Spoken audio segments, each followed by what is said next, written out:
innovative plans to ensure that minorities, particularly the Muslim minority, they must have the first claim on our. Sonia Gandhi के इशारों पर चलने वाले मनमोहन सिंह का ये बयान तो आपको याद ही होगा, जब उन्होंने साल 2006 में कहा था कि देश की संपत्ति पर पहला हक अल्पसंख्यकों का है। लेकिन आज देश ये पूछना चाहता है कि देश के संसाधनों पर पहला हक आदिवासियों का क्यों नहीं? देश के संसाधनों पर पहला हक दलितों का क्यों नहीं? देश के संसाधनों पर पहला हक मजदूरों का क्यों नहीं?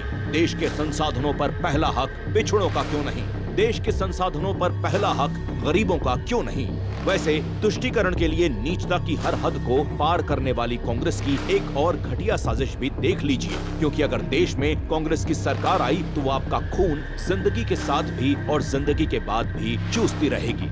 आप पूछेंगे कैसे? तो जवाब है कि मुगलों ने जजिया लगाया जिंदा भारतीयों पर, अंग्रेजों ने टैक्स लगाया जिंदा भारतीयों पर, लेकिन कांग्रेस एक कदम आगे बढ़कर भारतीयों से मौत के बाद भी टैक्स वसूलेगी। मरने के बाद आपकी 55% संपत्ति कांग्रेस की हो जाएगी। ये बात अब खुद राहुल गांधी के सलाहकार सैम पित्रोदा ने भी स्वीकार कर ली है। सैम पित्रोदा ने कहा कि कांग्रेस न केवल इनकम टैक्स बढ़ाने और संपत्ति जब्त करने की योजना बना रही है, बल्कि एक ऐसा कानून भी लाने की योजना बना रही है जिसके तहत मृत्यु के बाद आपकी आधी संपत्ति सरकार द्वारा जब्त कर ली जाएगी।